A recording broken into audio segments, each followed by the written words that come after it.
성경 말씀 함께 보겠습니다.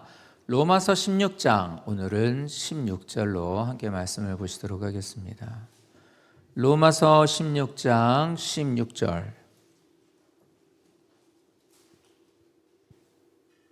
한 절입니다. 다 같이 한 목소리로 함께 말씀을 선포합니다. 너희가 거룩하게 입맞춤으로 서로 문안하라. 그리스도의 모든 교회가 다 너희에게 문안하느니라.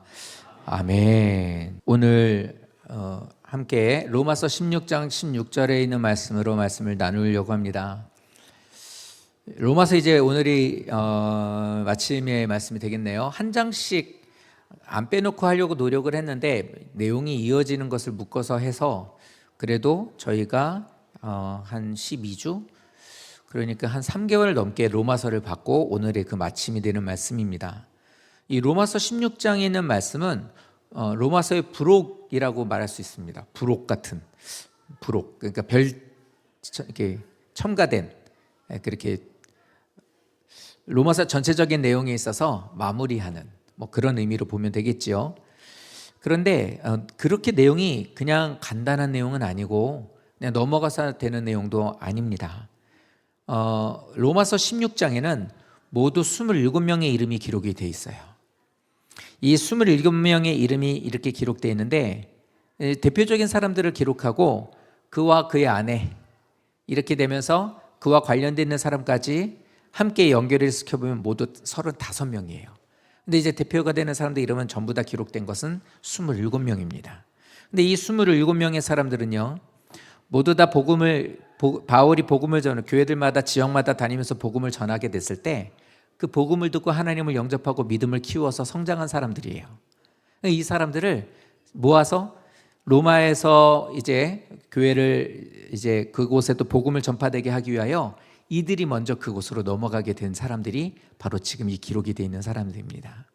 그래서 고린도 교회에서 로마에서 먼저 보냄을 받은 27명, 35명, 그보다 사실 좀 더 많아요. 왜냐면 이제 자녀들도 있거나 이제 이러니까 기록이 돼 있지 않은 식구들까지 다 포함하면 약 50여 명 정도로 보는데 그들에게 이제 편지를 쓰는 거예요. 편지를 쭉 쓰는데 복음이란 예수 그리스도를 통해서 믿는 거고 예수를 통하여 믿음의 생활을 하는 것이 예수를 통하여서 구원을 받는 것이 가장 옳은 것이다. 근데 이렇게 구원받은 성도는 어떻게 살아야 된다라고 하는 것이 로마서 전체 내용이 두 가지로 되어 있거든요.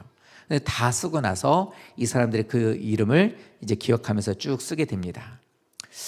가만히 생각을 해보면 오늘 이 말씀을 이렇게 조금 전하면서 준비하면서 생각한 게 뭐 이거 인간적인 얘기는 하기는 좀 뭐 좋은 건 아니겠지만 그래도 나쁜 것도 아닌 것 같아서 민광식 집사님 매제 되시는 분이 그러니까 여동생의 남편이 목사님이고 여동생은 사모님이시죠. 이번 돌아오는 토요일 날 이제 개척 설립 예배를 드리신대요. 이제 이게 딱 맞는 것 같아. 이제 내용을 보면서 이제 저도 느끼는 거지만 이제 그 분을 이제 또 한 번도 얼굴도 뵌 적은 없지만 이제 그런 입장을 생각을 하게 됩니다. 근데 그 교회는 이제 그 교회라고 말하는 광염교회를 이제 다니셨는데 그 교회가 저희 교회가 지금 타고 다니는 우리 교회 차를 계약금으로 이렇게 하라고 1,000만 원을 헌금을 주셔서 시작을 한 거였잖아요. 그러니까 저희는 그 목사님이나 그 교회가 남 같지 않아요. 이제 그래서 더 많이 이제 좀 생각이 되어지죠. 근데 성도님들이 만약에 그 목사님이 개척을 한다 하니 같이 가서 신앙생활 하고 싶은 사람들은 가라. 이런 목사님이 이렇게 얘기를 하셔요. 그러면 그 사람들이 그래, 저 목사님 보니까 목사님이 그렇게 나쁘지 않고 또 우리 교회는 크니까 우리 부목사님 또 개척하시니 가서 좀 힘이 되어주고 같이 신앙생활해도 괜찮으신 분 같고 힘이 되고 또 그렇게 했으면 좋겠다라는 사람들 막지 않는다는 거예요. 그래서 그렇게 해서 몇 분 이제 오신다고 했대요. 바람은 그들의 마음이 변치 않기를. 먼저 된 입장으로서 제가 말씀드렸잖아요. 그렇게 얘기하고 약속했다가 온 사람 없다니까요. 근데 이제 그 교회는 우리하고 좀 저하고는 상황이 틀리니 그렇게 이제 했던 분들을 교회에서 보내주시는 거예요, 목사님이. 아, 그거 좋죠. 근데 만약에 내가 그 교회 목사라면, 내가 그 담임 목사라면, 야, 이게 참 기분이 참 묘할 것 같아요. 오랜 시간 동안 부목사로 있었던 목사가 개척을 해서 나간대. 그리고 또 우리 교회에 있던 신실한 성도들 중에는 또 그 목사를 따라서 교회를 세워보겠다고 같이 개척 멤버로 나가서 한대. 그러면 야, 되게 잘했으면 좋겠다는 생각이 들거든요. 그리고 보냄을 받는 그들을 생각하면 이 참 아직 자식을 출가를 시켜보지 않아서 잘 모르겠지만 마음이 참 애틋할 것 같아요. 뭐 그 교회 목사님이 시간이 되시면 가셔서 축사라도 하시거나 설교라도 하시겠죠. 아, 여러분 그런 광경이 개척을 해보니까 너무 짜릿해요. 짜릿해요. 막 그 마음이 막 뭐라고 형용이 안 돼요. 이제 그래도 빨리 임지를 정하셔서 의정부 쪽에 이제 개척을 하신다고 하더라고요. 그렇게 이제 그 마음을 갖고 가시는 그분과 함께 이제 그 길을 걸어가려고 하는 그 성도님들을 생각하면 응원도 되고 참 새삼스럽기도 하고 걱정도 되고, 그러나 또 하나님이 역사하실 게 기대도 되고 막 그런 마음이에요. 자, 그러면 이렇게 보자고요. 만약에 그렇게 보냈는데 제가 그렇게 해가지고 가는 목사님한테 이제 편지를 이제 내가 섬기는 교회에서 부목사로 나간 그 목사한테 힘껏 열심히 잘했으면 좋겠습니다, 목사님 하고 문자를 보내고, 따라가는 그 성도들에게도 집사님 가셔서 잘 해주세요, 많이 목사님 좀 도우세요, 막 이렇게 문자를 보내는 거와 같은 거예요. 16장이 이렇게 이제 보내는 거예요. 그런데 곳곳에 이 27명의 사람들을 때로는 둘로, 하나는 하나로 이렇게 해가지고 끝에 다 붙는 말이 있어요. 누구누구에게 문안하노라, 뭐뭐뭘 했던 누구에게 문안하노라, 이렇게 보냅니다. 이 문안한다라는 말이 오늘 제목이에요. 이게 뭐냐면 잘 지내기를 바래, 힘내기를 바래, 뭐 별일 없지, 뭐 하나님 은혜로 잘 살기를 바래. 이게 보통 우리의 문안이죠. 안녕하세요, 이거 문안 인사잖아요. 잘 지내시죠? 뭐 밤새 안녕하셨습니까? 우리들이 이제 이런 인사가 보통이죠. 그런데 오늘 읽으셨던 이 말씀에 누구에게 문안하노라라고 하는 그 말이 뜻이 이겁니다. 돌에 새겨 감사하다예요. 바울은 아무것도 없는 이제 또다시 새로운 나라와 새로운 도시에 예수 그리스도의 십자가가 세워지기 위하여 성도들을 보냈는데, 보냄을 받은 그들을 생각하면서 그들의 한 사람 한 사람의 이름을 기억하고 쓰면서 당신이 했었던 일들에 대한 것을 돌에 새겨서 저는 기억하고 감사합니다, 이렇게 보내고 있는 거예요. 성도님들은 큰 교회로 못 가서 오신 분들이 아니잖아요. 큰 교회 가시는 게 사실은 좋아요. 편해요. 그냥 누구도 뭐라고 하고 싶지, 뭐라고 하는 거 별로 이게 듣기 싫어하는 분 있죠. 이쪽으로 와서 앉으세요. 지난주 왜 안 나오셨어요? 막 이런 얘기 귀찮아. 좀 부담스러워. 뭐 이런 얘기 부담스러우면 어떻게 되면 큰 교회 가서 뒤에 앉아 있으면 돼요. 그래서 팁을 하나 가르쳐 드릴까요? 어떻게 하셨어요? 그리고 여자가 와서 물어볼 거예요. 나이 든 먹은 여자가 와서 안녕하세요 이러고 인사하면 거기 전도사예요. 그럼 거기다가 방해받지 않고 싶으면 어떻게 해야겠으면 저 교회 다닙니다, 딴 교회 다닙니다, 그러면 안 건드려요. 팁입니다. 그런데 큰 교회를 다니면서 이런 식으로 신앙생활을 하려면 큰 교회로 가면 돼요. 그런데 개척교회로 왔다라는 것은 난 그렇게 신앙생활하지 않겠습니다예요. 난 그렇게 하지 않겠습니다. 나는 제대로 하나님을 섬기고 제대로 신앙생활을 하겠습니다. 그게 개척교회로 발걸음을 돌리는 사람의 특징 중에 하나죠. 그런데 그렇게 해서 같이 신앙생활을 하게 되면 세월이 3년이 지나고 5년이 지나고 저희도 이제 10년 차가 되는 시점에 가만히 생각을 해보면 그 이름들을 기억하면서 저도 꼭 그 얘기를 해요. 저도 부목사로 있을 때 담임 목사님이셨던 분이 그 얘기를 불러놓고 얘기하더라고요. 네, 잊지 않겠다. 우리 교회에서 수고하고 같이 고생한 거 내가 절대 모른 척하지 않겠다. 그 얘기를 하시더라고요. 아마 그 목사님도 그러셨을 거예요. 누구든 그럴 거예요. 나도 만약에 나이를 먹고 좀 더 교회가 성장하게 돼서 부교육자가 누군가가 오신다면, 그래서 정말 괜찮은 분이 오셔서 우리 교회에 오랫동안 있으면서 제가 그분을 파송할 수 있게 된다면 저도 그럴 것 같아요. 이 무난한다라는 말은 내가 신앙생활하고 믿음의 길을 걷는 나에게 있어 얼만큼 그 사람들이 귀한 일들을 했는지에 대한 것을 기억하고 새긴다는 거예요. 그래서 세 가지 의미가 있는데, 첫 번째 뭐냐면 순종했다는 거예요. 순종했기 때문에 기억한다는 거예요. 보낸 것은 바울이에요. 로마에다가 교회를 세우려고 하는데 어떻게 가서 힘써 그 일을 하지 않겠습니까? 하고 보내요. 그래서 그 말을 듣고 알겠습니다 목사님 하고 간 거죠. 하지만 그렇게 해서 바울을 통해 간 것도 물론 맞지만 이 사람들 그게 쉬운 문제가 아니에요. 큰 교회를 다니고 있는 광영교회에서 멀지 않은 의정부 쪽에 이제 뭐 예를 들어 뭐 차로 가면 한 20분 정도 걸리는데 30분 정도 걸리는 데로 가셔서 교회를 좀 세우는데 힘써 주십시오. 아, 교회를 옮겨? 아, 좀 30분 거리? 아, 뭐 정들었던 또 뭐 하고 있었던 뭐 이렇게 좀 큰 교회에서 이렇게 하고 있었는데 이렇게 한다고 이러면 좀 고민이 되겠죠. 근데 이 사람들의 고민은 그게 아니에요. 외국으로 나가는 거예요. 신앙생활 할 수 없는 환경에서 이제 새롭게 시작을 해야 되는 거예요. 생업도 버려야 돼요. 모든 환경에 대한 것들이 싹 다 바뀌는 거라고요. 그렇기 때문에 바울이 하는 말을 듣고 네 그렇게 하겠습니다라고 하는 이걸 넘어서서 이 사람들은 그 모든 것에 대해서 뭐냐면 다 포기하고 가는 거예요. 다 포기하고. 그러니까 그 마음이 뭐였냐면, 말을 하는 것은 바울의 말이었지만 나는 하나님의 뜻으로 받들어서 그것을 하나님의 영광을 위해서 저는 가겠습니다라는 헌신이에요. 그러니 하나님이 그걸 듣고 보고 어떻게 해요? 너의 한 그 모든 결심과 너의 순종을 내가 잊지 않고 기억할 거야. 이 의미. 두 번째 의미는 뭐냐면 이것을 하나님이 어떻게 이거를 증명해 주시냐면 이게 성경에 기록이 되어야 돼요. 성경에 기록을 하셔서 내가 너 이름 잊지 않나? 라는 거를 그걸 보여주신 거예요. 뭐 저도 이제는 뭐 내가 생활했던 것을 제 예로 들으니까 그거밖에 할 수 없지만 그 교회에서 전 목사 안수 받으면서부터 그 교회를 가서 했었으니까 한 8년을 했으니까요. 근데 그렇게 하면서 거기서 막 최선을 다해서 힘 닿는 데까지 막 최선을 다했어.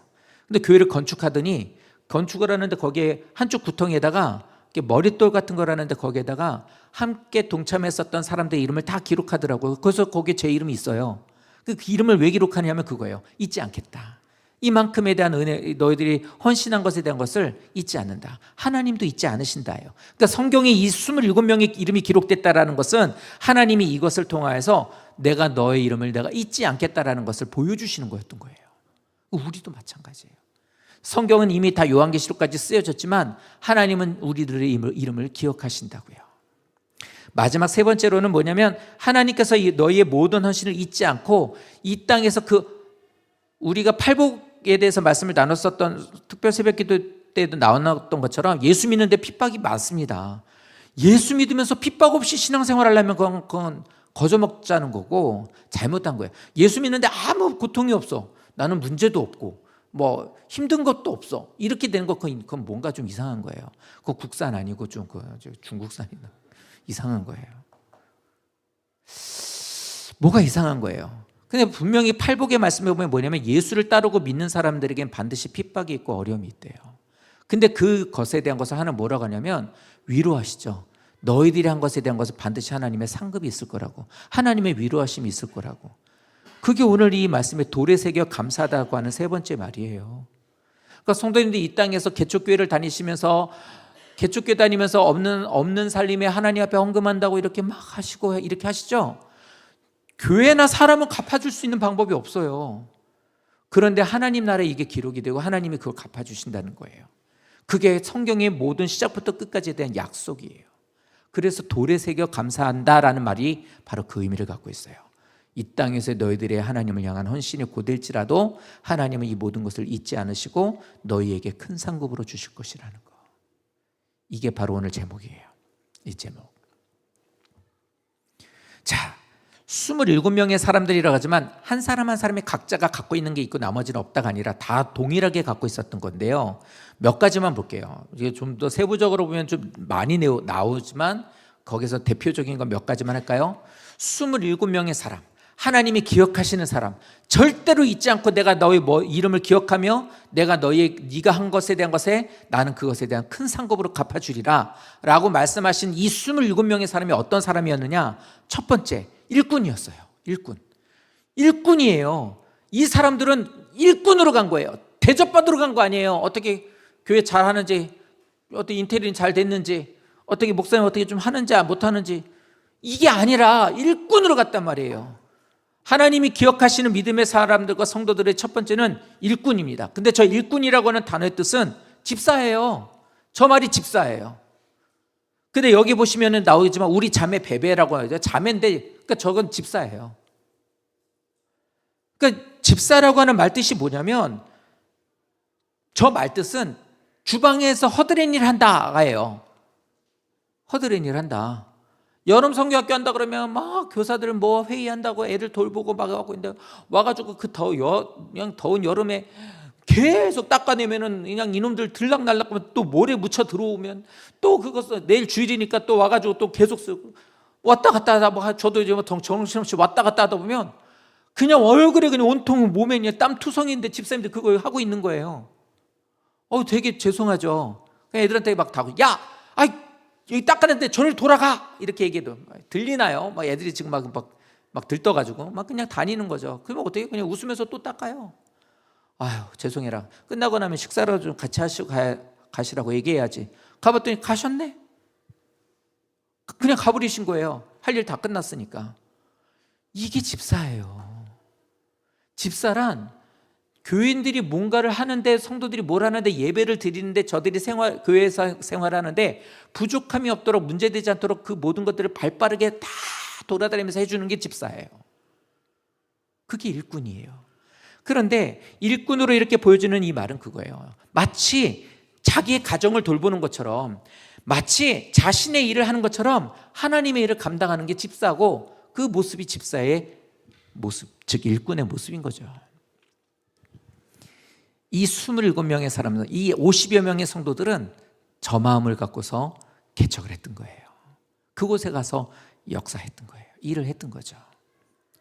자, 그런데 여기에서 이제 말하고 있는 베베라고 하는 여자가 누구냐면 이 베베는 고린도 교회를 세우게 되었을 때 이 사람이 거기에 개척 멤버였어요.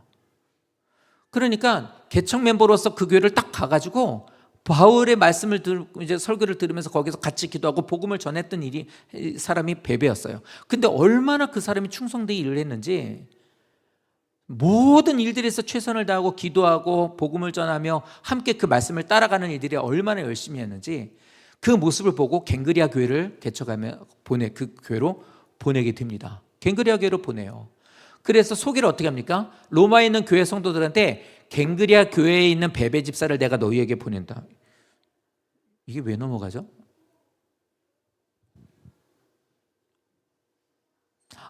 저기 죄송해요. 사무실에 누가 키보드 만지고 있는 것 같아요. 네.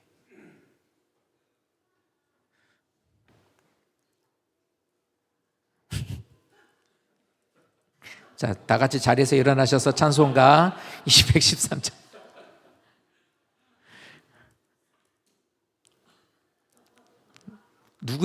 고마워요. 각 뺏어왔네요. 고맙습니다. 누군지 이따 얘기해 주세요. 자, 베베가 그런 사람이었어요. 그러니까 진짜 충성을. 그래서 이 베베를 어떻게 하냐면 로마 교회로 보내요. 그러니까 우리는 인간적으로 그러잖아요. 그냥 어떻게 맡겨준 거를 열심히 다 했는데 또 개척한다고 해서 그 교회를 또 보낸 거예요. 그래서 보냈으니까 하고 순종을 해가지고 가서 열심히 일을 했더니 이번에 더 어려운 데로 보내는 거예요. 그럼 인간적으로 그러면 저 같으면 그럴 거예요. 왜 나한테 그러세요? 왜 나만 갖고 그래 목사님? 저도 이제 좀 쉬고 싶어요. 이럴 수도 있겠죠. 근데 베베라고 하는 자매는 그거를 사명을 알아요. 아멘. 저도 그 길을 걷겠습니다 하면 갑니다. 그래서 고린도께서 편지를 쓴 이 편지를 들고 자, 갖다 주라고. 이거는 지금 우리가 말하는 택배가 있거나 소포가 있거나 등기로 가는 게 아니고 오토바이 타고 가는 게 아니라 이거를 들고 가야 돼요. 그러니까 그만큼 믿을 만한 사람, 충성을 다하는 사람에게 이 편지를 맡겼던 거예요. 왜요? 이 사람 가다가 수틀려 버리면 가다가 힘들어. 못하면 못 갔다. 가기 싫다. 가니까 괜히 나한테 뭐라고 하네. 진짜 이런 안 해. 이러면서 그냥 집어던지거나 찢어버리고 가버리는 사람이면 안 되잖아요. 그러니까 바울은 이 편지를 누구를 통해서 보내줘야 될까라는 생각을 하면서 기도하면서 맡기는 거예요. 있는 성도들 가운데. 그래서 디모데 전도사 이것 좀 교회에다 좀 전해줘. 그리고 그 사람에게 갖다 준다든지 베베에게 그거를 맡기는 거예요. 그러니까 충성되고 맡길만 하고 믿을 만한 사람한테 보냈는데 그게 베베라고 얘기하고 있는 거예요.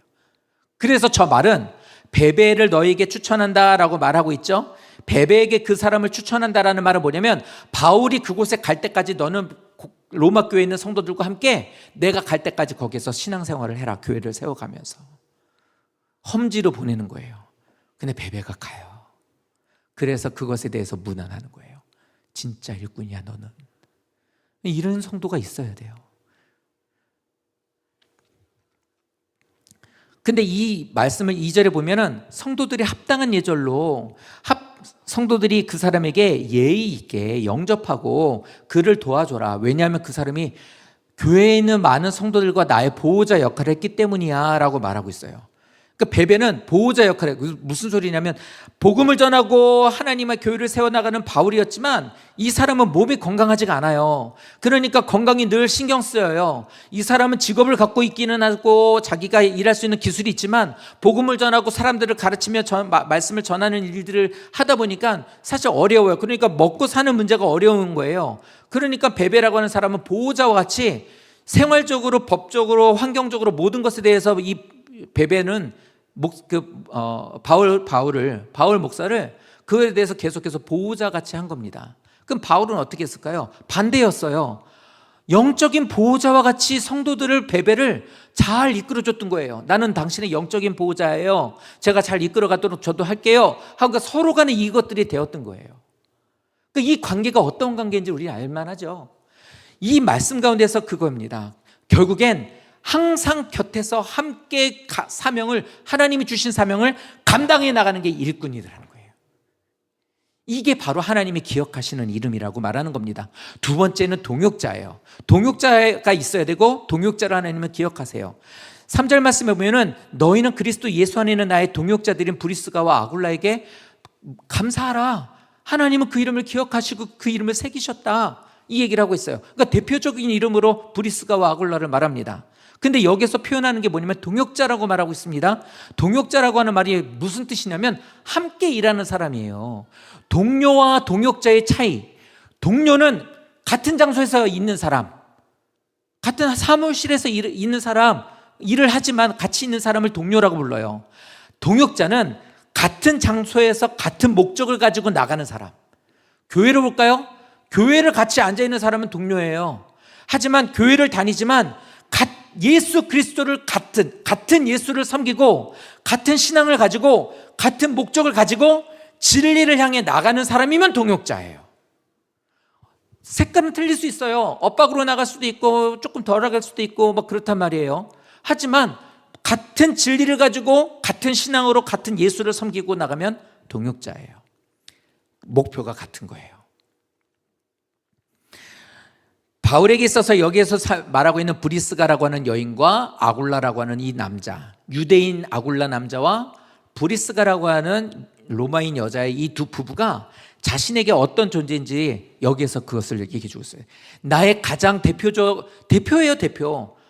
우리 교회에서 어떤 나에게서 동역자라는 분은 이런 분입니다 라고 소개를 하는 게 바로 저 사람들이었던 거예요. 이 사람들이 했었던 일이 뭐였냐면 그겁니다. 이 두 사람은 자신의 있는 모든 생업 가운데서 바울을 썼다가 그 복음을 듣고 복음 전하는 것을 듣고 우리 공장에서 그냥 여기서 예배를 드리시죠. 이렇게 시간이 지나면서 이제 일하지 마시고 복음 전하는 사역을 하십시오. 당신의 사례비는 저희들이 되겠습니다. 생활하시는 데 필요한 건 저희가 될 테니 하나님의 말씀을 전하는 것에 전념하십시오. 그 일을 감당해요. 그 일을 감당하게 되고 이 사람이 심지어는 어떻게 되냐면 이제 여기 보면 이렇게 말씀해요. 그들은 자기의 목까지도 내놓았다고. 왜냐하면 에베소 교회에서 복음을 전하면서 우상을 버리고 예수 그리스도를 섬겨라, 예수만이 구원을 받는 길이다라고 복음을 전해요. 그런데 거기에서 아데미 신전 기억나네. 일부 때는 기억이 안 나는데 아데미 신이라고 여신이 있는데 그 여신을 섬기고 그 여신에 대한 그 이제 우상을 깎아 만들어 가지고 파는 사람이 있는데 우상을 다 버리라고 하니까 사람들이 그 복음 말씀을 듣고는 다 예수를 믿고 우상을 버리기 시작한 거예요. 우상을 만들어서 먹고 살던 사람이 자기의 밥줄 끊기게 됐으니까 열받잖아요. 그러니까 바울을 고발해요. 사람들을 선동질해 가지고 저 사람이 여기에서 반역을 일으킨다. 우리 있는 여기 동네를 뒤집고 있다. 좀 문란하게 만든다. 이렇게 이제 얘기를 하게 된 거예요. 그러니까 사람들이 어떻게 합니까? 시에서 나와서 나라에서 나와가지고 바울을 잡아가는 거예요. 그렇게 해서 이제 바울을 이제 저 사람을 죽이려고 하는 거예요. 그럼 어떻게 합니까? 저 브리스가 아굴라가 거기에서 아니라고. 이 사람 그런 사람 아니고 우리가 그런 적 없고요. 막 이 얘기를 해요. 잘못하면 죽는 거예요. 돌 맞아 죽어요. 그런데 어떻게 합니까? 계속 거기서 일을 했던 거예요. 그러니까 유리할 때만 자기가 거기에서 함께하고 은혜 받고 목사님 은혜로워요 이게 아니라 어려운 일을 당하고 있었던 그 순간에도 같이 그 일을 했었던 거예요. 교회가 어렵고 물질적으로 어렵고 우리가 막 이제 대출이 늘어나고 이 어려울 때 교회에서 어떤 큰 문제가 있을 때 진짜 보니까 다 도망가더라고요. 다 도망가. 우리 교회는 아니고 전에 있었을 때 부교육자를 했을 때 진짜 결국 목사님이 이 눈이 한쪽 이렇게 마비가 오더라고요. 눈이 이렇게 못 뜨게 돼요. 쓰러지고 막 그래요. 그런데도 안 도와줘요. 어떡해? 그러면서 우는데 같이 그 일을 감당하려고 하는 사람이 없더라고요. 그거 보면서 그게 일반이에요. 그게 일반이죠. 되게 안쓰럽더라고요. 혼자서 막 이리 뛰고 저리 뛰고 하시는데 바울 그런 거예요. 이리 뛰고 저리 뛰고 자기가 몰려서 죽게 되는 그 상황이 됐을 때 복음을 전하는 그 같이 함께하고 있었던 동역자였던 사람들이 어떻게 합니까? 자기도 죽을 수 있는 상황이 됐는데도 불구하고 바울을 돕는 거예요. 그래서 그들을 잊을 수 없다. 내가 그들을 내 마음에 새겼고 하나님도 그들을 왜요? 바울이 인기가 있는 사람이라 그런 거 아니에요. 바울은 공부만 잘했어요. 공부 잘한 것 빼고는 아무것도 키도 작고 머리도 없고 막 못생겼고 이게 이제 바울이 이제 수식어가 그랬거든요. 병도 났고 그런데도 불구하고 바울을 도와요. 왜요? 바울이라고는 인간적인 사람에 대한 매력을 느껴서가 아니라 하나님의 사람으로서 쓰임받고 있기 때문이었어요. 그 일을 감당합니다. 그래서 모든 이 사람들의 삶에는 우리가 알고 있는 사도행전에 나오는 모든 초대교회가 세워지게 되는 대부분의 교회에는 모든 것에 있어서 저 브리스가와 아굴라의 영향이 손길이 안 미치는 데가 없고 저 사람들의 역할은 그렇게 크고 귀하게 돼요. 저도 사실은 좀 그런 거 경험해요. 저도 마찬가지예요. 바울도 분명히 그랬을 거예요. 목사로서 부족하고 연약해요. 가만히 생각하면 정말 하나님이 나를 왜 쓰시는지 내가 믿고 늘 의지하는 왜 나를 쓰시는지 하나님의 은혜로 그 찬양처럼 나는 왜 쓰시는지 이해가 잘 안 가요. 그런데 하나님이 나를 써주시면 감사해요. 근데 더 감사한 것은 분명히 이성을 갖고 있는 성도들이고 어떤 교회든지 더 좋은 교회를 찾아갈 수 있는 성도들인데도 저에게 오셔가지고 저를 되게 많이 도와줘요. 제 생활을 걱정해 주시고 여러 가지로 그래요. 세상 깜짝깜짝 놀랄 때도 그런 것까지 안 하셔도 돼요라고 말할 정도로. 그러면 저는 어때요? 잊지 못하죠. 잊지 못하는 증거가 뭔지 아십니까? 나도 해줄 수 있는 게 없으니까 기도하는 거예요. 하나님 저 말로만 하면 뭐예요? 새겨주십시오. 하나님 일을 하는 거니까. 제 일이 아니잖아요. 하나님 저 사람이 내가 뭐가 하나님이에요. 하나님을 보고 하는 거니까 하나님이 그 이름을 새겨주시고 반드시 갚아주십시오.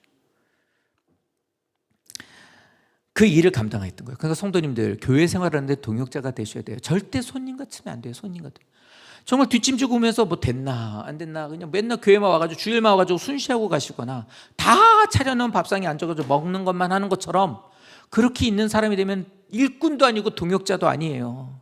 손님이에요. 손님. 5년 가도 손님, 10년 가도 손님, 30년 가도 손님, 하나님 나라 갈 때까지 손님으로 살다가 가는 거예요. 그럼 그 이름이 기억나겠냐고요. 그 이름을 새기시겠냐고요. 세 번째, 수고를 해요. 많은 수고를 합니다. 많은 수고를 했다는 것이 힘들게 살았다는 것이 아니라 이 사람에게서는 그 누구보다도 특별한 수고를 했다는 거예요. 다른 사람보다 티가 나요. 어우, 저 사람 너무 힘들겠다, 어렵겠다. 그런데도 이렇게까지 헌신해 주니 너무 고맙다, 이 얘기를 하고 있었던 거예요. 6절에 나오는 사람이 마리아라고 하는 사람이 그랬고 12절에도 보면 여기에 나오는 사람들이 있어요. 이 사람들이 그래요. 예수, 이 사람들이 그리고 우리도 마찬가지예요. 동역자도 일꾼도 다 똑같아요. 우리가 헌금할 때 그러죠. 내가 왜 해? 믿음 없는 사람들과 하나님 안에 있지 않은 사람들 그럽니다. 내가, 야, 그 목사한테 왜 돈 갖다 바쳐? 그건 그렇게 말하는 건 세상이죠.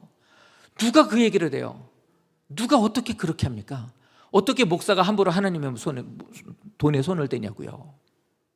그런데 저 말도 마찬가지예요. 수고를 한다라는 것은 진정한 그리스도인이라면 주를 위해서 기꺼이 헌신하는 사람이에요. 이유는 뭐냐? 주님이 우리를 위해서 헌신하셨으니까요.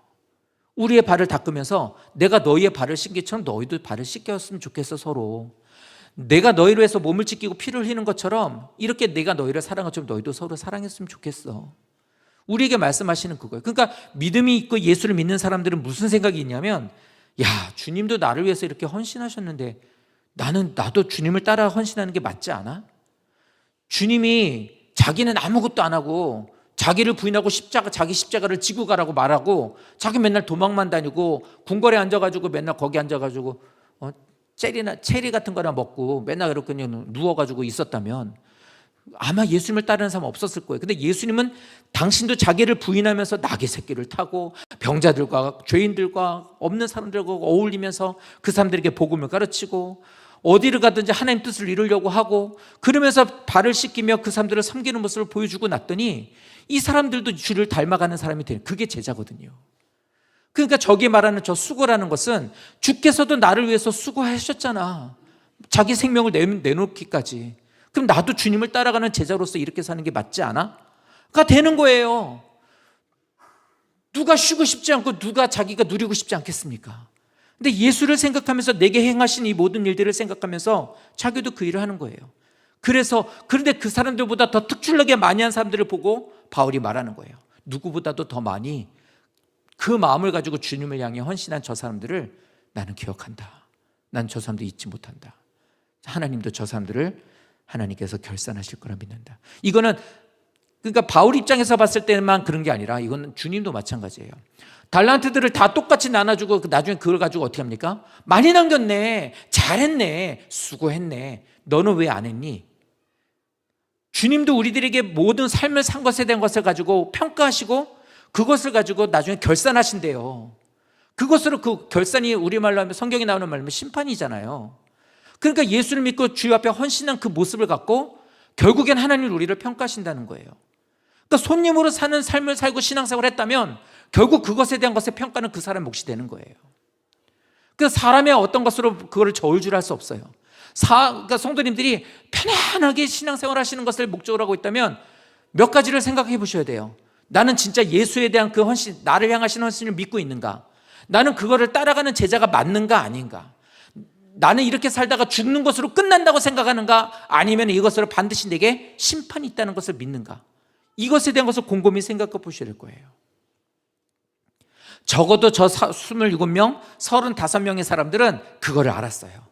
주께서 나에게 어떤 존재인지, 그래서 나는 어떤 삶을 살아야 되는지, 교회에서 헌신하시게 되는 모든 성도도 이 마음으로 꼭 하셔야만 합니다. 사람 보고 하지 마세요. 알아주지 않아도 괜찮아요. 어떤 것에 대해서 선심 쓰고 귀한 것으로 대접하셔도 사람들이 만약에 그거 갖고 내가 원하는 대로 그렇지 않아도 그것 때문에 시험 들지 않으셨으면 좋겠어요. 주님만 하시니까. 주님 하시니까.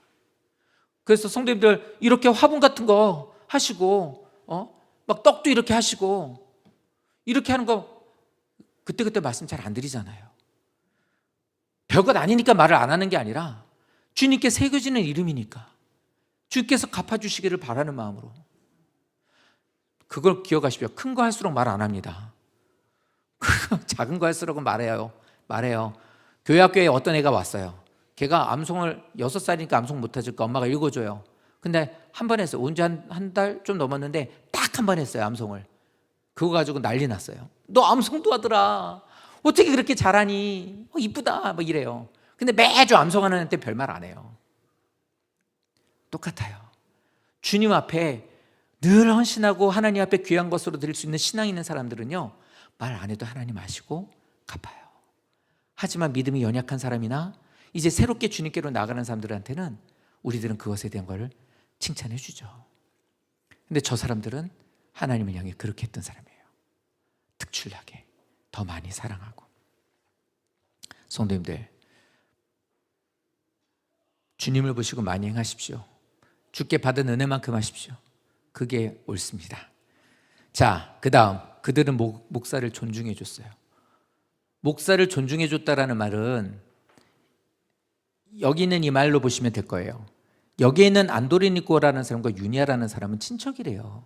그러니까 바울하고 가까이 있는 사람인데요, 여기 있는 말씀을 이렇게 보시면 맨 끝에 나보다 먼저 그리스도 안에 있었던 사람이에요. 그러니까 뭐냐면 바울보다 먼저 예수를 믿었던 사람이에요.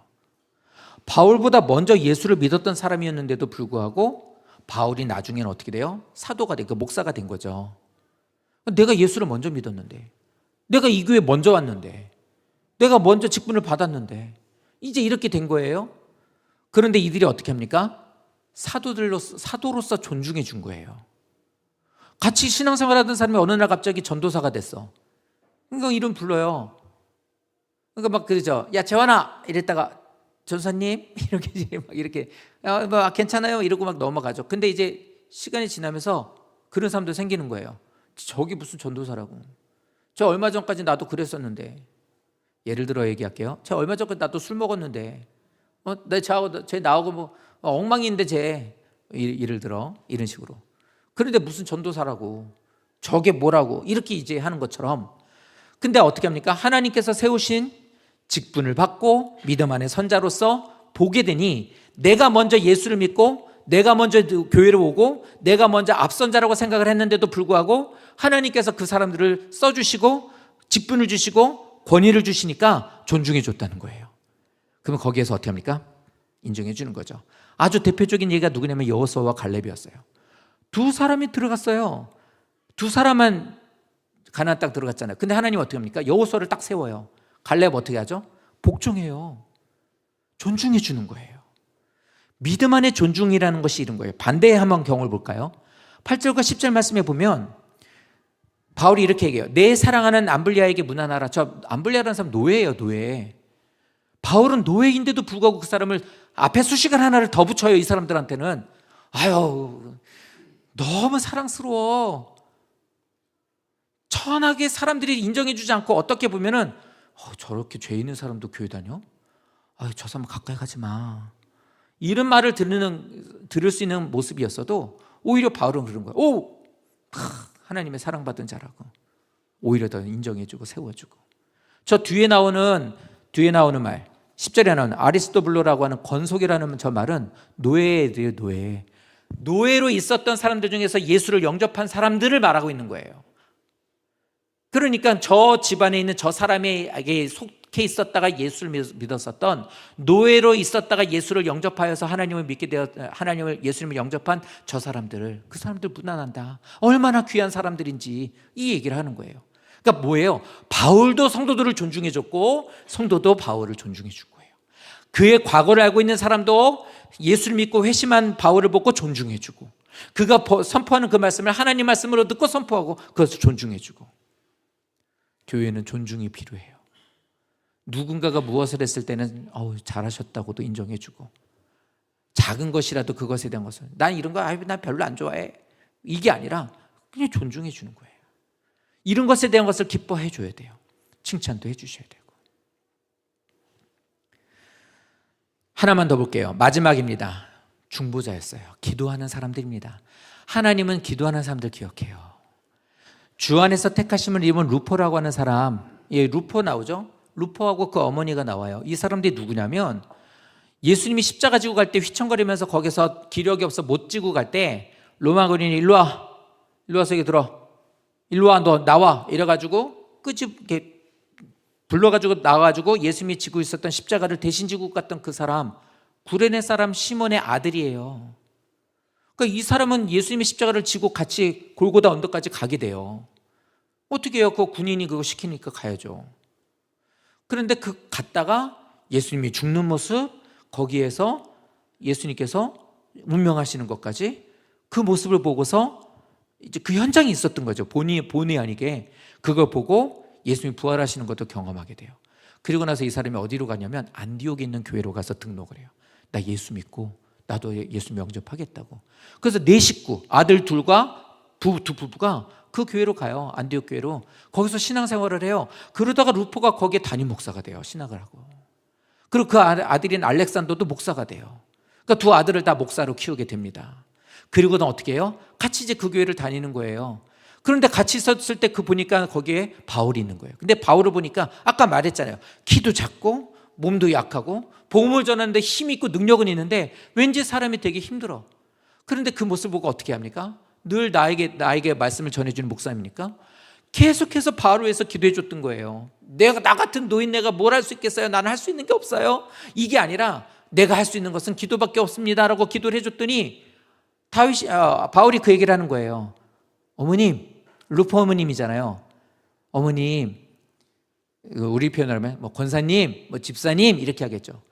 당신은 저에게 영적인 어머니와 같습니다. 나를 위해 기도를 많이 해주신 거 저는 잊을 수가 없습니다. 저 얘기하잖아요. 저한테 양복 한 벌이 있어요. 이거는 이제 이번에 제 아내가 사준 거지만 양복 한 벌 있는 거 제가 얘기했죠. 언제 한번 유세란 집사 어머니가 저 이제 수천하신 지 벌써 2년 됐나요? 근데 저희 교회에 오신 지 동탄에서 여기를 지하철 타고 오셨거든요. 매주. 근데 그렇게 오셔가지고 어느 날 갑자기 불러내는 거예요. 시간이 있냐? 있다. 나오라고. 나와가지고 어디 가냐? 그러니까 그냥 따라오라고. 그냥 따라갔죠. 그랬더니 가산동 가가지고 얘기를 하는 거예요. 양복, 와이셔츠, 넥타이, 구두 쫙 2벌씩. 그래서 그랬죠. 권사님, 한 벌이면 됩니다.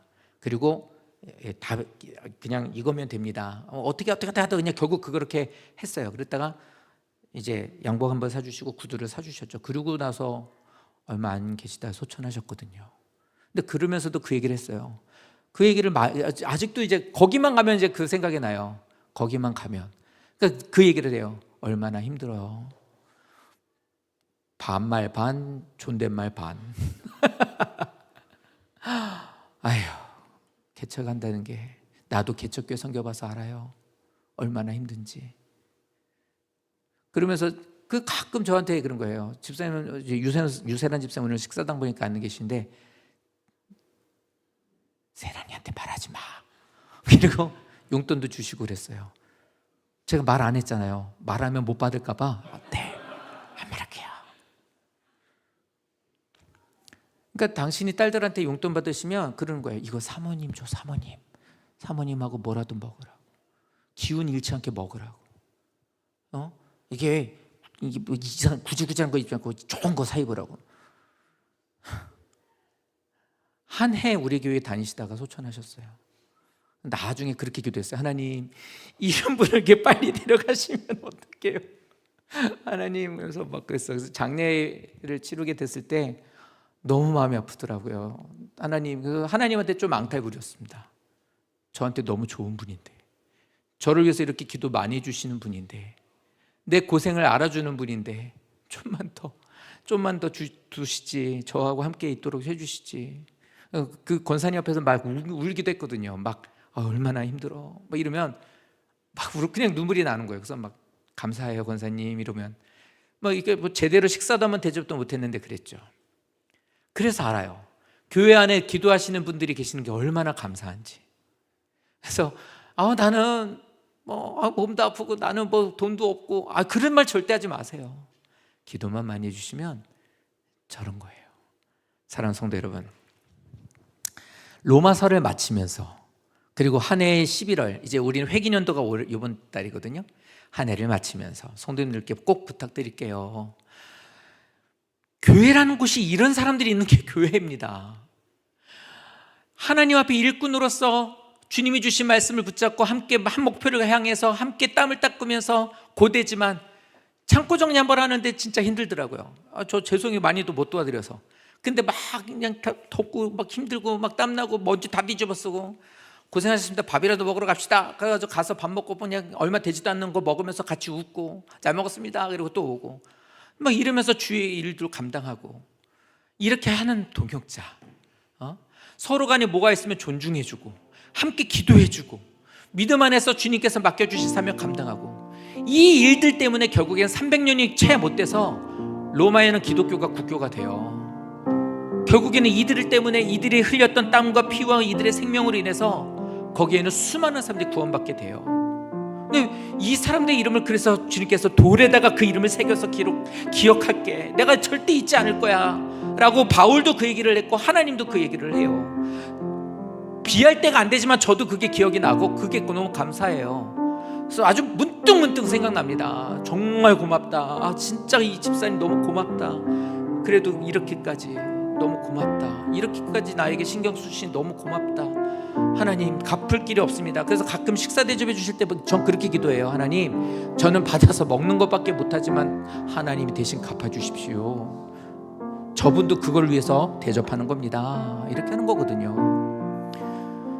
사랑하는 성도님들, 우리도 바울과 같이 저도 바울과 같이 신실한 사역자가 되는 것에 충성을 다해야 되겠고 성도님들도 일꾼으로서 충성을 다하여서 누구보다 충성된 일꾼이라는 말을 들으실 수 있는 분이 되셔야 돼요. 그리고 동역자로서 함께 동역하고 보호자 같은 자가 되셔야 되고 생명까지도 함께하는 동역자가 되실 수 있으면 좋겠어요. 말로 하지 마시고 기도와 말씀으로 달려감으로 그리고 많은 수고로 교회로 누구보다도 더 열심을 내는 수고로 함께 했으면 좋겠어요. 서로 존중해 주면서 그리고 기도 많이 하시고 이렇게 가면 우리들에게 하나님은 이 모든 일들에 로마서의 마지막 장에 이들의 이름이 기록되듯이 우리들의 이름을 반드시 기억하시고 기록하시고 역사하시는 역사가 있게 될 줄로 믿습니다.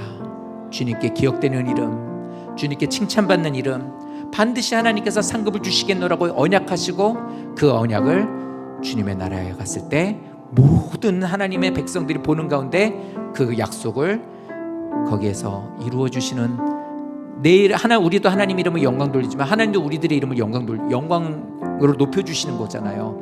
얘야, 내가 얘기했던 내가 얘야. 그 고된 가운데서도 이렇게 했었던 성도가 바로 이 사람이야. 그럼 거기서 그 사람들은 하나님을 찬양하겠죠. 이 역사의 그 이름이 우리 집사님들의 이름이 되시기를, 우리 권사님들의 이름이 되시기를, 성도님의 이름 되시기를. 늘 얘기하죠. 목회하고 신앙생활은 같이 늙어가는 거라고, 믿음 안에서. 그러니까 자꾸 목사님 뭐라면 부담스러워요, 뭐 듣기 싫어요 그러지 말고 어떻게 되냐고 묻고 얘기 좀 듣고 그러면서 자꾸 변화되어 가고 성도들이 잘 되시면 저도 너무 기뻐요. 목사님 우리 애가 못했어요 그러면 와 너무 기쁘고, 그러니까 어느 날 그래요. 뭐 내가 왜 이렇게 기분이 좋지? 뭐 이런 생각이 드는데 뭐 아무것도 없거든요. 근데 그 전화 한 통에 마음이 너무 기쁜 거예요. 잘됐다. 저 이제 아내하고 그 얘기를 계속해요. 잘됐다. 또 그냥 막 시당 보다가 근데 그거 잘돼. 그냥 문득 생각나니까 반대로 이랬대. 어떻게? 어떡하면 좋아?